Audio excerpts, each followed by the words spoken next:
scars remind me to appreciate the days I don't have to. Hey, Jim. Yep. How are you? I'm well. Good. Now that I'm awake. Yeah. and a little bit caffeinated. I'm still working on that, but You're awake. Well, we're doing this a little bit early. I don't really pay attention to my phone like all the time. It's just not like always with me, and half the time it's lost and I can't find it. That's usually where my phone is I don't know where it is. I don't usually lose my phone. I misplace it, and it's black, which is another problem. It's kind of hard to see, but I woke up this morning and I was going to have lunch. I'm having lunch with Adam Wingard, and I'm kind of excited about seeing him. I haven't seen him since he did the podcast, and maybe find out a little bit about Onslaught and what else he's doing, and maybe pitch him something. So I'm excited about that. But I woke up and I got a text from Kalen, because I hadn't looked at my phone in 24 hours. And 24 hours previously to that, he had texted me, can we go at, what was it, 11? 11. Yeah, we were supposed to go at 10 today. And then yesterday I texted, can we push it to 11? Yeah, so I thought, like, oh, well, that's, I was supposed to be doing 12 with Adam, I thought. Then I looked down, the next text is from Adam saying, hey, turned out I've got some surgery, or if we do it at 11:30, we'll have more time to hang out. I'm like, oh shit. All right. So anyway, that's this episode might be a little bit of a shorter episode because of that, but this is on me because I know that about you and your phone. Well, yeah, that's what anybody who wants to communicate with you will notify Jennifer. I know this about you and your phone, and I sent the text out because I had another podcast host that wanted to record, and I was moving it around, and Jim replied, yeah, that's fine. It even works a little bit better for me. And then you never followed up. And that should have been my cue. Red flag right to there. go, I need to send a follow-up text here, and I didn't do that. And yeah, so that I'm this one is on me. Well, I thought that I would talk. I've always wanted the podcast to be a little bit like I want the people to know, and my family to know in the future, who I was a little bit. And so I've always said I can't write a book. I don't know how to write, and don't know where the periods go. Don't know what those where the commas go. Why do you start a new paragraph? Like none of that. But now I guess I can get AI to do the whole thing. Now I'm beginning to realize AI can write my book for me. But anyway, so I've always thought of this as sort of a book thing. So I wanted to go back today and maybe talk a little bit about when I was quite young. I did a movie called, and this is going back. It might not be all that interesting because we're not talking about this. Is usually we get on and we'll be talking about Deliverance or One Flew Over the Cuckoo's Nest. We're talking about all these classic movies. Chinatown. We talked about Chinatown. Yeah. And the one that I could never figure out. But there's a lot of movies I can't figure out. I've realized I'm not really very smart. I'm really like good at like focusing on being an actor, and for some reason that's always kind of worked out for me. But other than that, I have trouble with other movies. But I wanted to go all the way back to the very first movie that I ever did, and that movie was called The Coach, and you can pull that up, Kaylin. And that movie co-starred a woman by the name of Cathy Lee Crosby, and there wasn't really anybody else in it that I think went on to do very much. There was a basketball player it was basically basically a youth sex exploitation movie done by a company that was called Crown. Thank you. Crown International. And they had done, basically they had done a few of these things. I guess they were cheap and they were kind of, obviously it wasn't. They were like teen flicks, R-rated usually, a little bit of soft nudity in them. Exactly. And Soft nudity would be. It was Crown International, and they were known for that kind of low-budget teen movie. And they were sort of in competition with Roger Corman's company for the same kind of affair. Yeah. Right. Well, I can remember going out and reading for it. And, my manager, I remember Ron Singer at the time, basically said to me, yeah, they like you for this, And a week went by, and my manager called me, or Ron Singer called me up at the time and said, oh, they want you to come back and read again. I was like, well, tell them no. I don't know why I, at that point in my life, kind of thought, like, no. Was a good thing to say. I think that maybe in the back of my head, I just thought, like, I'd done a really good audition, and like a really good audition, and why go back in and try to follow that up with something that might not be as good. And as it turned out, they were like totally blown away by the fact that I wouldn't come back in and read. So the next thing I know, I'm working with an actress named Cathy Lee Crosby. Cathy, at that time, I think I was like, what year was it made? It was made in 78. 78. So I would have been 22. God, was I 22? 78? Yeah. Wow. Okay, that was my first movie. And I was, okay, my first movie, I was 22. Okay, well, things got going really fast after that, I guess. But that was my very first movie. And 28 years old, and I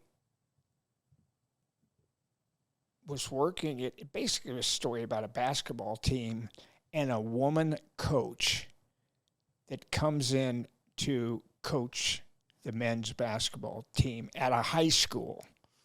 So it's basically about a woman who was a former Olympian runner, and now she's coaching, and she coaches the boys' team, and the boys are like, wow, we got a woman coming in here. We got a woman. Oh, look at her. Oh, wow. And then you got to look up Cathy Lee Crosby in her prime. And Cathy Lee Crosby was had a very, very beautiful girl. She had a full mane of blonde hair that made her look a little like Farrah Fawcett at times, She was I think she was a Wonder Woman at one point in her career. I think that you'll find that she... Wasn't she an athlete at one point? She was a tennis player. I think she actually played, and I don't know if she got very far, but I think she played at Wimbledon twice. And she introduced me to the game of racquetball, and showed me how to play racquetball, and beat me in racquetball the very first couple of times I played. And I was always a little about getting beat in the sport by a woman, but she did. She beat me in racquetball. But anyway, we did the movie, and there was a lot of like her nudity, like not so much my nudity, but a lot of her nudity, and we were laying in like bed together, and like she didn't have a top on, and usually when you're in those situations, it's there's a crew around, there's a group of people, and it's just weird, and it's always sort of whatever. But in that situation, I just remember a little movement under the sheets, a stirring in the force. Yeah. Yeah, and anyway, we played these scenes that had these, sexual, like where I'd walk in on her and she was just putting her top on, or she was in the shower and she was in the men's shower and so, that type of thing. And it was being directed by a guy, Bud something or other. Bud Townsend. Bud Townsend, yeah. Okay, well, Bud is an interesting guy because something happened to him that he, I think, had a brain injury. I think what happened to him is he was surfing when he was younger, and that, like, the surfboard hit him in the head. And, like, there was something about him that people kind of had it was his wife, actually, and they're a very lovely couple, and she was great, and they kind of had to like lead him around. So, yeah. I mean, he seemed to still be able to direct very well, but, he couldn't do things like, a couple of years after The Coach, Bud did a movie for Crown called Beach Girls. Okay. That was written by Pat Duncan, who would later go on to supervise the HBO series that I was on, Vietnam War Story, and would write big movies like Courage Under Fire and Mr. Holland's Opus. But Pat's name, I think, is in the credits of Beach Girls as the director, but Pat said it was Pat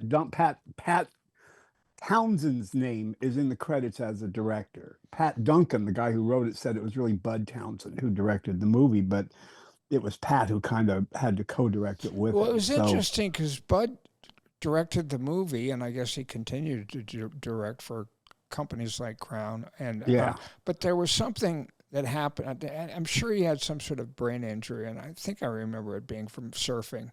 So he could direct, but that maybe not drive, maybe not know his directions. His wife was always around him, kind of going, go this way, that way. That's your fork and that's your spoon. All right, you use your fork for this. That's who the director was. Use your fork for this and you use your spoon for this. And this is yes, you asked for milk, and this is like it was very bizarre. But anyway, for some reason. Cathy Lee and I saw each other after after we finished shooting, and there was an obvious attraction from me. That's for sure. She was probably maybe 30. If I was 22, she was probably about 30. And man, she knew how to put it out there. And she invited me over to her apartment, one place where I know exactly. It was I know where that apartment is. And I'm sure that she's still living there. It's on Santa Monica Boulevard, and it was a condominium, and I went over there and, ostensibly, whatever that word is, to have a drink or something like that with her. And it wasn't too long before we were on the floor making out. And I think I was a little bit of a toy boy for her. You think? Yeah. 22. I guess, she was 30, whatever. But she would have been 34. She was 34 at that time? Yeah, okay. Well, she claimed to be 25. So that's right. At that time, now. she was 25. But whatever. Women, especially women, they do that kind of stuff all the time. So we're making out and everything. There've been 2 times in my life where I, for whatever reason, have not been able to get a hard on. Like, it wasn't like I was nervous. It wasn't like I hadn't done it with I'd been doing it since I was 15 and always doing it. And, for some reason, it just wasn't happening. And I can remember her just kind of like, don't worry about that. Here, let's have a drink and, let's drink a little bit. And next thing you know, we're on the floor and it's actually working. That's all it took. Yeah. So anyway, we started this relationship, and I don't know how long it lasted, but Jim, I think you remember me bringing her. Oh, I remember meeting her a couple of times. You brought her over to the apartment. We weren't roommates then, but we were living in the same little apartment building, 2-story stucco apartment building behind the Chinese theater, and she didn't think much of that place. Well, but basically, I was living in what do you call it? Not a one bedroom. A single. It was a single. Yeah. Not a studio. A studio. A studio. It was a studio apartment. I was living there with 3 other men. One was my brother, one was a friend from Havasu, and one was a friend from Nebraska. So I'm sure she wasn't too impressed with the whole thing. But she had the thing that was sort of interesting about her is that she was a Scientologist. So she, talked a lot about Scientology and wanted me to go to the Scientology Center, which I did. I went with her. I didn't go to the one that was on Sunset, the big one, but there used to be one on La Brea where I think a gym eventually was, and we went to the one on La Brea, and I went there for an hour and sort of got the idea of what Scientology was kind of about, and she talked a lot about it and how helpful it was, and I was like, the fucking sex was just like, she was fucking, man. Let me see. That was the nicest way I could put this. Like, I guess fellatio, is that the right term? You can call it that.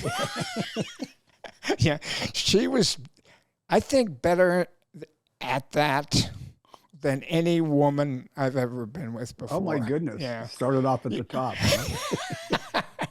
And it's funny when I say that. When I say that to women, they go, "What? Wait, okay, I'll try harder."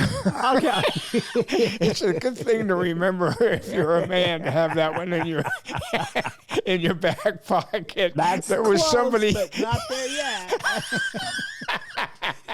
Yeah. Well, that neighborhood where we lived in, you couldn't go more than a couple blocks without running into a Scientology center somewhere, and people all over the streets trying to give you those personality tests. Well, that's true. That's true. We were very close to the big Scientology building that was on Sunset. I mean, that was there was one on Hollywood Boulevard. Or Hollywood. That's what I meant. That's what I meant. Hollywood. And then Boulevard. They had that big celebrity center down on Franklin, kind of east of Vine. I don't know. Never went there. Yeah, I mean, they did have buildings all over, but they were especially heavy in our neighborhood on the streets, like really intrusive, Yeah. Walking up to you and, hey, take the personality young people, test. Yeah. Like Charles Manson, like walking, it's like you either go with Charles Manson or you go like Scientology. Yeah. But anyway, that was like kind of her thing. And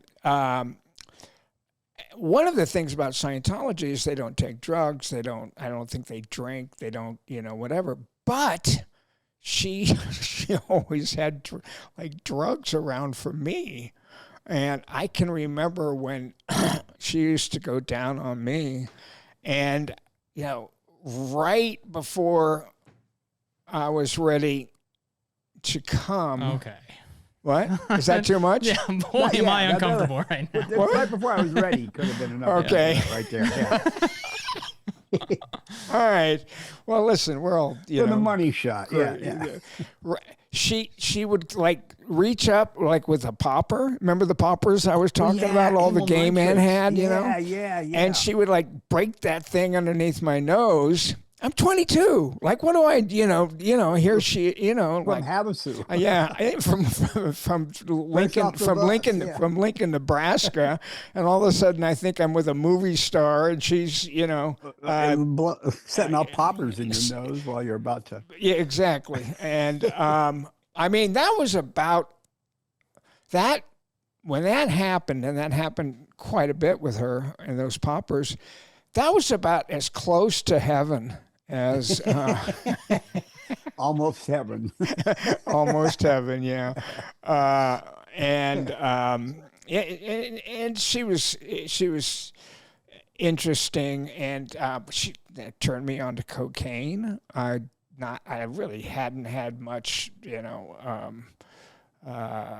but I remember exposure to that. I had much exposure to cocaine. She turned me on to that, and she had. I remember she had some like incredible Jamaican marijuana, some real ganja. Yeah. At one point, yeah. Well, she was on just so nobody knows who we're talking about. People that are my age. There aren't too many of us left, but me and Jim's age. There was a show on called That's Incredible, and that came on, I don't know, somewhere in the 80s or 90s, and there were 3 hosts, and it was kind of a reality show, and she was one of the hosts. I think Skip Stevenson was one of the hosts too, which was all who was a comedian that your manager also managed. Yeah. Ron Singer also managed him, and that was. And then I think they had like a third sort of revolving guest, isn't that right?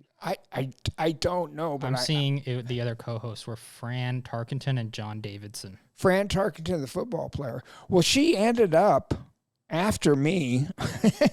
After she was done with me, she ended up with not Fran Tarkenton, another Joe Theismann. Exactly. Proposed to her on TV, I believe. They what? He proposed to her on TV. Oh my goodness, really? Yeah, that was really kind of. I used to always think to myself, like even at that time, I was like, Joe Theismann, really? I think you could have done a little. You're Joe Theismann, for God's sakes, and you're marrying Cathy Lee Crosby. So anyway, I'd go. So I went to the Scientology place a couple times with her, and I can remember one time also that I was in bed with her, and we're having sex, and we're right in the middle of it. Somebody started pounding at the door. And she's like, "Oh, I got to find out who this is." You know, they wouldn't go away. You know, kept pounding on the door, and I could hear like a conversation going on between her and somebody on the other side of the door. And I was like, oh, what the fuck? What's going on, man? This is crazy, right? So I'm like, whenever I like take a sheet and I wrap it around my waist, and I'm like, what's going on? It's just a friend on the other side of the door. And just let him in, She's, I didn't know. And then she turned around, she said, it's Richard Roundtree. And and people who don't know who Richard Roundtree was, he starred in a television series right around our television movie, wasn't it? Called Shaft. He was the first Shaft. Yeah, he was the original Shaft. I mean, and he was like, that was a big movie in those days too. God, the theme song by Isaac Hayes won the Oscar for best song. It was a big hit. So yeah, to have Shaft knocking on the door. Yeah, he was banging on the door, and as soon as I heard it's Richard Roundtree, who I immediately thought of as Shaft, I was like, oh shit! Here's this guy who beats up everybody, and like he's bad motherfucker. Yeah, just bad Leroy Brown bad. Shut your mouth. Yeah, bad. Yeah, and then. I did a little bit of research on her today because I knew I wanted to talk about my very first experience doing a movie, and he is mentioned in the Wikipedia article. So, Theismann is too, and the mention of Theismann is hysterical because it says she was in a relationship with football star Joe Theismann. Their romantic relationship ended in 1991, after which she sued him for $4.5 million because he abandoned his promise to financially support her. He responded with a countersuit, ultimately leading to both settling out of court. Yeah, they settled that out of court. But so they were married. And correct? I don't think they ever got married. I think he kind of proposed to her, but they never really did. What was the Lee Marvin thing? What was the Lee Marvin case, Jim? Palimony, it was called. Yeah, it was palimony. A woman who had lived with him for a long time and claimed that he had, she was sort of his wife in all but legality, and it was the first palimony suit, they called them. Remember? Yeah. And she got a pretty decent settlement out of him. Would this have been before or after the Lee Marvin? I think it would have been after, but not by much. Right.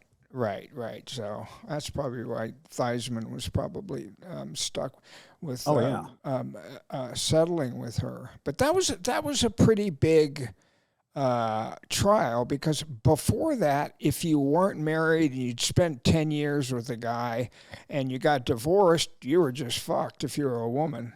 Or if he was the moneymaker, or if she was the moneymaker and you were the man, you were fucked. There was no settlement to be had. Is that correct? And is that what that lawsuit was always all about? And that lawsuit was right around the time that you made The Coach. It was occurring in 1977. That's right. It wasn't. I thought it wasn't Joe Theismann that was banging on the door, which would have scared me just as much. But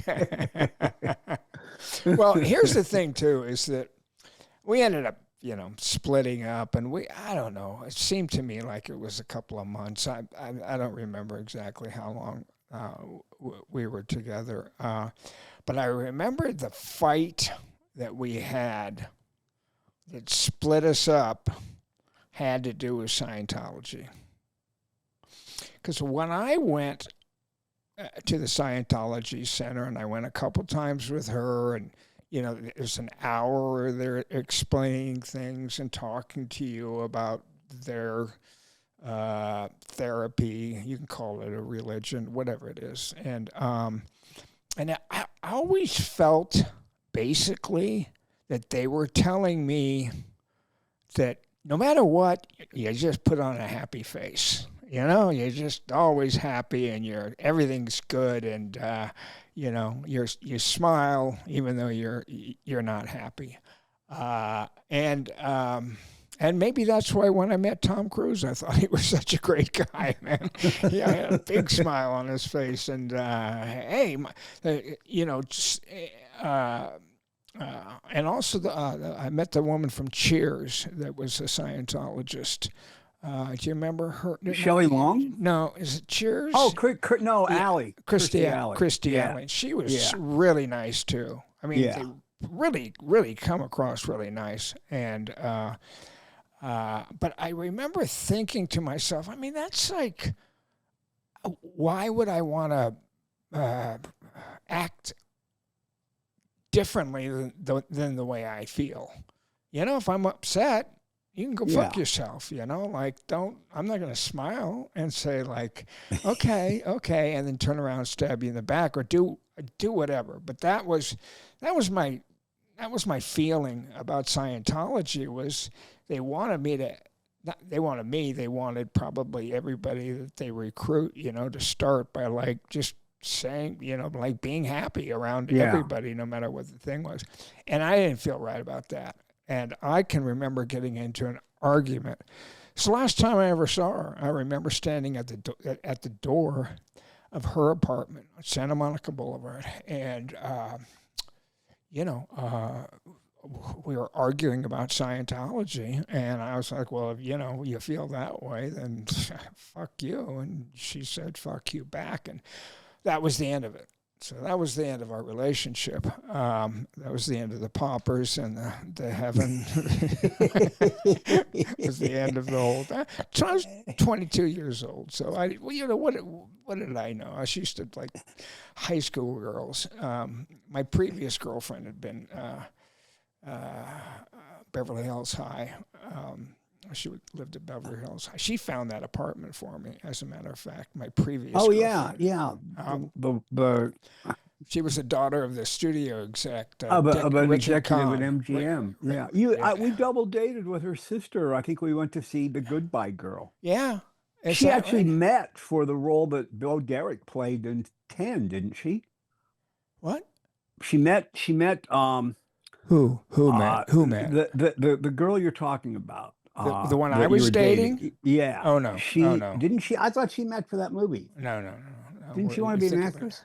She wanted to be an actress, yeah. I met her in an acting class. But, No, acting class, great place to pick up women. Oh, I know. Well, you had an acting class, 3 blocks from our place? From that Well, Vince Chase's studio was only was like, okay, well, these two people are in love and they're fighting, but then they make up and they kiss and they, yeah, go rehearse that for a while.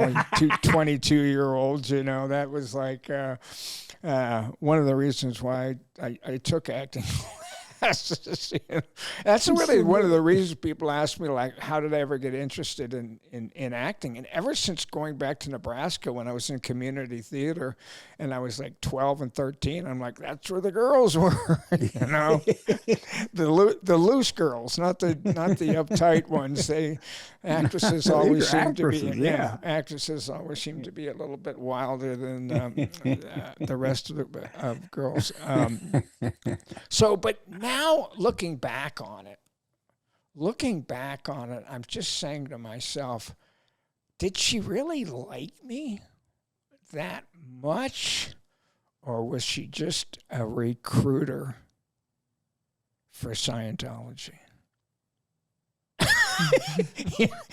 Because I kind of have. You mean like she was using you? Well, yeah, like she was, basically, she would get like higher on that scale of whatever scale she would have if she could bring in like a young actor who was like coming up and, up and coming actor. Yeah, I wouldn't put it past Scientology to say, listen, if you can. No, I wouldn't either. So I'm not sure if she liked me as much as I thought she did, but I thought she liked me. Well, if she dropped you once you made it pretty clear your disdain for Scientology, then, that's probably a fair conclusion. Well, yeah, and I've thought about that since, and it wasn't disdain; it was discomfort. I don't really have disdain. I don't really care. I just didn't want to be a Scientologist, and I'm just not in for the program. Yeah, Sorry. and that's when we broke up. When she found out I didn't want to be a Scientologist, and so anyway, and I somehow she took me to 2 or 3 of those.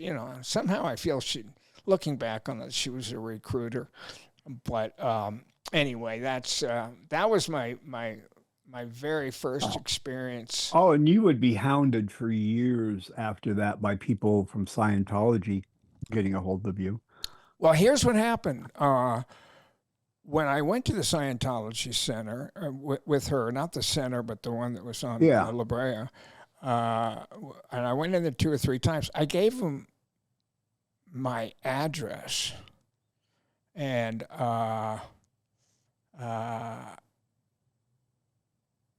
for the next, and I think I moved from there, Jim, with you over to what was it? Brentwood. We lived just over in Brentwood. Just a block or 2 above Wilshire, kind of in that cluster of apartment buildings. Yeah, UCLA. Just past UCLA, just west of UCLA. Yeah. So, and then I bought the house in Van Nuys and out in the valley. Yeah, out in the valley. But I continued to get mail from the Scientology Center for 10 fucking years. I know. It was unbelievable that I would get mail. And I would call the Scientology Center up because after a while it's frustrating because, your mailbox is jammed with all this stuff. And I called them up and said, listen, I checked this out 3 or 4 years ago, but I'm really not that interested. So if you could quit mailing. Take me off the list. Take me off the list, exactly. And they didn't. They just kept sending it and sending it and sending it. And I think when I left that house, when I bought the house with Kaylin's mother, Gina, I think I think we quit. We quit having any Scientology sent to us. But then we had Damon Wayans knocking on the door. I was gonna say. Anyway, that was my very first movie experience, and there's a couple things about it. There's a shot in it where I walk in the room with one shirt on and walk out of the room with another shirt on. I remember that. Continuity errors. Yeah. And another thing that if you watch the movie, I used to run around barefoot all the time, and if you notice the bottom of my feet, they're just like, black. Yeah. But it seemed to have a pretty good time. And another movie that I did when I was quite young, and it's called Zuma Beach. Look up Zuma Beach and find out how many years after I did The Coach. And Zuma Beach, I'm not sure was a film. I think it was more of a. It was a made-for-TV movie. And that was also 78. Oh, it's the same year? Actually, this might be a different Zoom. Oh no, yeah, it was also 78. Okay, and now Jim told me also starred a blonde bombshell actress, Suzanne Somers. Well, I'm telling you, man, there was so much talent on this fucking. Oh, the cast is amazing to look at. The cast is unbelievable. The credits, all the credits, even the behind the camera credits include John Carpenter. John, you told me that today. Yeah, I had no idea. John Carpenter wrote Zuma Beach. He is one of 2 credited writers on it. He said he wrote an early draft and they rewrote it quite a bit, but he wrote it for one of the producers, a guy named Bruce Cone Curtis, who said, "Hey, I need a beach movie." So Carpenter came up with a beach movie, and then it got rewritten into the movie it became. But he did have an early. He is a credited writer on that movie, and the other producer, Brian Grazer. This is before Brian. Yeah. This is around the time that Brian was partnering up with Ron Howard, and they would go on to create Imagine Pictures. This was his first producing credit. Produced credit. Right. Brian's first producing credit. And then he went on to produce every single Ron Howard movie that's ever been made. He and Ron had offices at Paramount when I was there, and Ron had a production deal. They never did anything.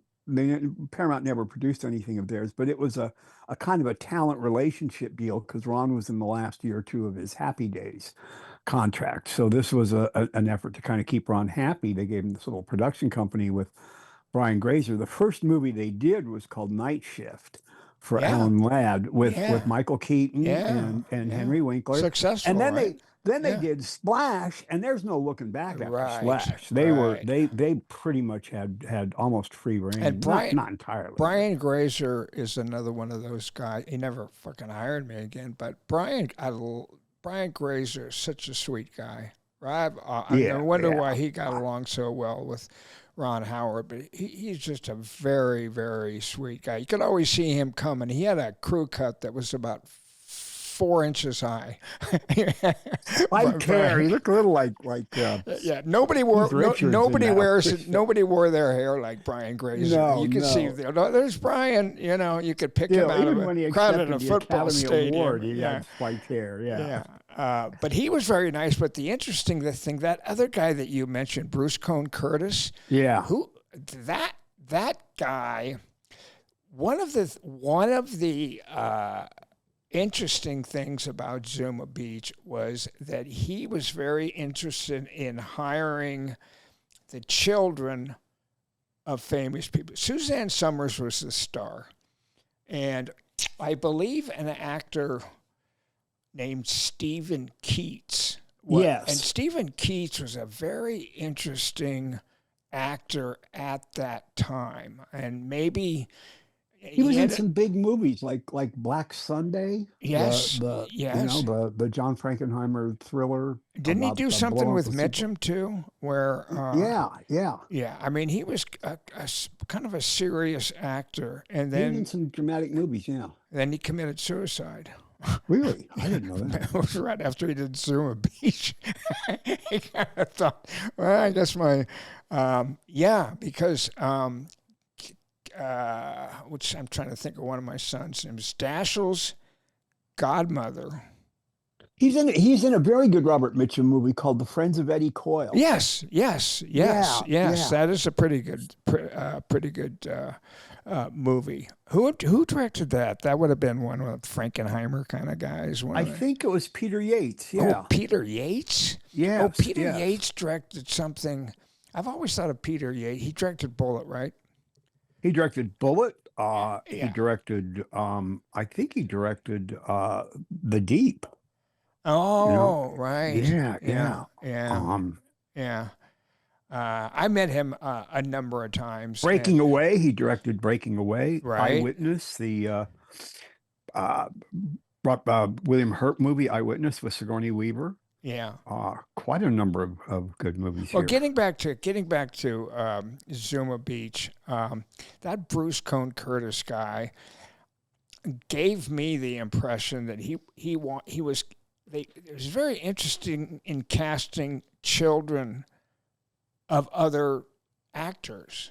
All right, so Timothy Hutton was in that movie. All right. This is way before Timothy Hutton won an Academy Award, and there was an actor named John Marley, and John Marley, Jim, as you well know, was the actor who played. Was he a film producer or was he a studio? Oh, he was a studio executive in The Godfather, and he's the one who wakes up with a horse's head in his bed. Yes. Yeah. His son is, I think his name was Ben Marley, or Okay. Robert Marley. I think his son was. Do you have the cast list there on Zuma Beach? I don't see I do, Marley, but Marley's but not coming up. Oh, okay. All But it right. might I mean, be- it had a deep cast with people like Rosanna Arquette. Well, first of all, let me just say, Yeah. I have never ever been on a set that had so many luscious women on it. I mean, we were all 21 and 22, but Rosanna Arquette, man, she was 21 or 22, man. That was just an outstanding looking woman. There was also a woman in that cast named Kimberly Beck, and Kimberly Beck was just absolutely gorgeous. And both of them had like Marilyn Monroe body. I mean, just bodies that were just unbelievable. And then there was a woman on it named Tanya Roberts. And Tanya Roberts, I think, went on, she became real successful. Now, she's passed away. I've worked with Rosanna Arquette.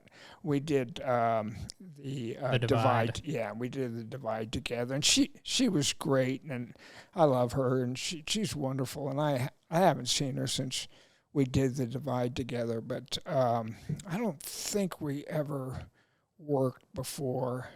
But that was a movie. Is there anybody else that you recognize that's in that cast? No. Yeah, okay. I mean, there's a football player that I looked up. Mark Well, Wheeler. Okay, Mark Wheeler was kind of the good guy, and I played the black guy. That black guy. I played the bad guy, and Mark Wheeler played the good guy. And I noticed Mark Wheeler when we did John Magnificent Seven, John Watson. Thank you. When we talked to John Watson, I talked to him a little bit about Backdraft, and which is a movie that I loved that Kurt was so effing good in. But Mark Wheeler is always there. He was one of the firemen that was part of the crew, but he never said anything. So it was almost like he was an extra, but I know he wasn't an extra. I know he was getting paid as an actor, but Mark Wheeler was the star of it. And Timothy Hutton's, we mentioned the other guy, and you can't find his name. I'm looking at other stuff right now. What do you? What was that guy's name, Jim? Ben Marley? Was it Ben Marley? Yeah, there's no Marley. There's no. Let me try and find the IMDb. Oh, okay. Just on Wikipedia, no, but let me look. Okay. And Timothy Hutton had a father named Jim Hutton, and I think there might have been one or two other casts. Yeah, Ben Marley. Yeah. Ben Marley. Okay. Can you just name cast members real quick to me and see? Okay, I'll just go through for starting. Suzanne Somers, Mark Yes. Wheeler. She was by the way, she was great.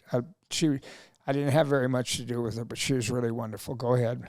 Mark Wheeler, Yeah. Perry Lang. Oh, okay. Perry Lang. Perry Lang. I met Perry. Yeah, Perry's a great guy. He's a director now. But Perry Lang, I'll tell you my quick Perry Lang story. Perry Lang was on the set of 1941. 1941. You know this story, Jim? You remember this? Well, I think so. I met Perry. You know, I got to know him when around the time that 41 was being made, through you, obviously, you know, hanging around our place. But I know he was in a couple of movies around that time. But he was in 1941 for sure. Yeah, 1941 was the big Steven Spielberg, you know, movie. It's like written by Zemeckis and Gale. They wrote it when they were in college. They were barely out of USC film school when they wrote that thing. Yeah, it was a huge movie. Huge movie. And Perry asked me to come visit him. Told me I could come visit him on the set.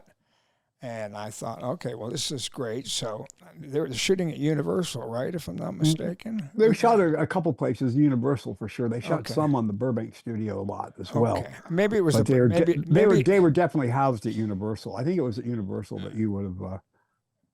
Well, I can remember going and seeing Perry, and Perry taking me into Dan Aykroyd's trailer. Okay.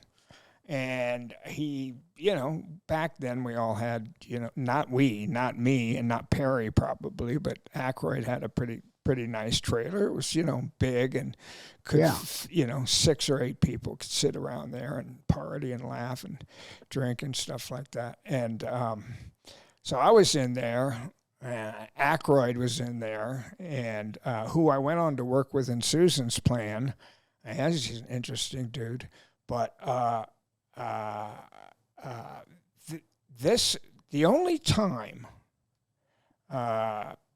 the only time that I ever spent any time around John Belushi was when I was in Dan Aykroyd's trailer on that movie. And on that movie, which Perry Lang, you know, brought me to. Perry's in the movie. I was in Dan Aykroyd's trailer, and John Belushi came in, and he was in between shots. So he came in, and I watched John Belushi do, you know, there used to be these little sort of see-through bottles. You would get like vials, little brown vials of cocaine. For some reason, they always came in those little kind of brown vials that held a gram, I believe. Yeah, they held a gram, and I watched John Belushi come in between shots that he's taking. You know, not shots of alcohol, in between shots that he was doing. He was only in the trailer for about 15 minutes. Yeah, Belushi, we need you, you know. And during the 15 minutes that I was around him, he snorted that entire gram of coke. I mean, that used to be something that kids used to do when we were young. Somebody get a gram of coke, and that would like last you and your friends. The evening. It would last you all night long. That was like, you know, a very, you know, and so he snorted a gram of coke, and he drank a 6-pack of beer, and I was only around him for like 15 minutes. So that was my one experience of being around John Belushi. And so, you know, I guess it's not surprising that he didn't live to be much older than 33. He didn't make it another 2 years, I don't believe, after that. Yeah. Well, another thing that I wanted to correct myself real quick because I said Mark Wheeler, the football player, was in Zuma Beach. Yeah, and when you go on Wikipedia, it's not Mark Wheeler, the football. It says Mark Wheeler, the football player. Oh, he plays the football player. Right, but on Wikipedia, like when you hover over Mark Wheeler as David Hunter in the cast, it goes to like the Patriots defensive linebacker who's like played in the Super Bowl. Different Mark Wheeler. It was different Mark Wheeler. Okay. Well, one of the things that's interesting, who's ever going to see it? didn't even know it's possible to even find anymore. But they dyed my hair black, I guess, because I You were the looked bad Mark guy. Wheeler. Yeah, I was a bad guy. That guys wear black, yeah. Exactly. And I think Mark Wheeler was an attractive guy like me. I think he 2 or 3 years older than me, but he was, a good-looking guy, and I guess they wanted something different. He had light hair also, and so they darkened my hair. And I remember there's some sort of competition or whatever that we're having on the beach. Such a ridiculously silly movie. Some competition that we're having on the beach where we're like trying to out-jump or outdo something. And, I'm like running and jumping and flipping, and I land in water and I come up, and you can see the black dye just like running down my back, and like, it's one of those things that it's just like we only got remember your hair being dyed for that. We only got a few more minutes left here because you got to go to lunch. But didn't you say that you like saw Quentin Tarantino or something, or like his big movie archive or something, and you were with him and he pulled out a copy of Zuma Beach and was like, oh yeah, I like Zuma Beach? Or am I just not remembering that? No, I've never been with Quentin when he's been around. You're right. Yes, you're absolutely right. I think the very first time that I met Quentin, and I've said this before, that Quentin Tarantino can tell you what I was in and when I was in it for the last 30 years, way better than I can.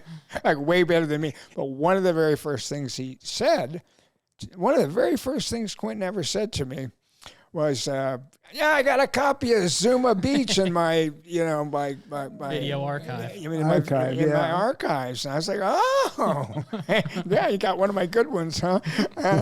And you know what? I always think about this, and I've always like, Quentin Tarantino and Robert Rodriguez were so fun to be around as filmmakers. And they were both, they're both like just brilliant people. And I didn't work with Quentin as an actor for Quentin. Quentin was just around. And I think Robert was trying to show him that digitally you could do things that you couldn't do with film, and he couldn't convince him. But Quentin was there every day. And they have never been around people. And Jim Cameron is he's all about film. He's all about what he's doing too. But there's an intensity about Jim that you don't want to interrupt him unless you've got something important to say. You don't want to go like, "Hey Jim, did you hear who won the football game? Who won the Raiders game?" Not now, Michael. Not now. But Quentin and Robert were kind of, when they were doing Grindhouse, which turned out not to be as successful as we all thought it was going to be, but they were so kind of freewheeling and having so much fun. And, Josh Brolin was on that. And Josh and I used to joke about how horrible our careers were going. And thank God we'd finally gotten a Quentin Tarantino movie. Oh, I just read that, speaking of that, he had worked Guillermo del Toro. Mm-hmm. He had done a movie that I read that Guillermo del Toro had directed, and it was like about bats underground or something. I didn't Mimic. I didn't quite get it, and I didn't go after that role because I couldn't talk my way into it, and I just didn't quite get it. But Josh worked on that movie, but what I understand is that he has got a new Frankenstein coming out, and Guillermo del Toro. If there's a movie, if somehow I get the feeling that Guillermo del Toro is a very talented very, very talented guy that's just, to me, like 85% of his movies are, 85% of each movie that he does is just like, they look great, they're acting, they're brilliant, but to me, he just has not hit that fucking sweet spot, the home run, the grand slam. He hasn't hit the grand slam yet, and I'm really hoping for his sake that he does that. I got a feeling about that movie that he just seems so perfect for it. And I just like to throw out a counterpoint there. That Pan's Labyrinth, the Guillermo del Toro movie, is one of my favorite movies of all time. And a lot of people really, really love that movie. I've asked you about that one. That's one of the ones where you're like, I didn't really get it. Well, that's one of my all-time, if not my all-time favorite movie. And it is one of his more popular movies, and it is a very, very, very well-liked movie, without a doubt. To me, again, I just need to be fed with a spoon my movies, like, here, Michael, here's the first page, here's the second, don't confuse me. Once I get confused, and I got confused on that. I mean, how did we go from here to there? But he's a very, very talented guy. By the way, did you watch that movie you said you were going to watch? I knew you would. Well, I watched the horror movie instead. That actually stars Mia Goth, who is in Frankenstein. She's kind of an up-and-coming horror actress. And she's in that Frankenstein? She's in Guillermo del Toro's upcoming Frankenstein. Oh, wow. Yeah. Wow. But yeah, you gotta go to lunch with Adam, so let's wrap this up. Okay. Thank you, everybody, for listening. And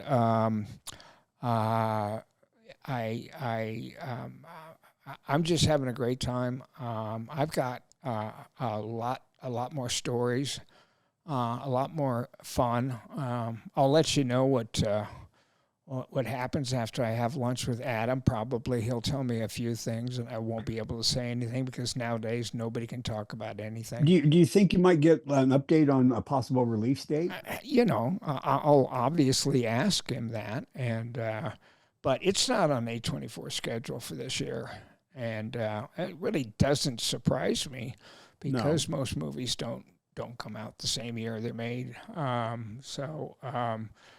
we'll see what happens. I'm very excited about him. I want to ask him if he's ever done a Western before and talk to him about Tombstone. Oh yeah. And we'll see. That'll probably go about as far as that clip that Kaylin did of me saying, listen, at the end of the movie when remember that part where I'm doing this and I'm doing that? And he's, yeah, okay, Michael, yeah. First of all, wow. Second of all, don't worry about it. Fuck off. Yeah.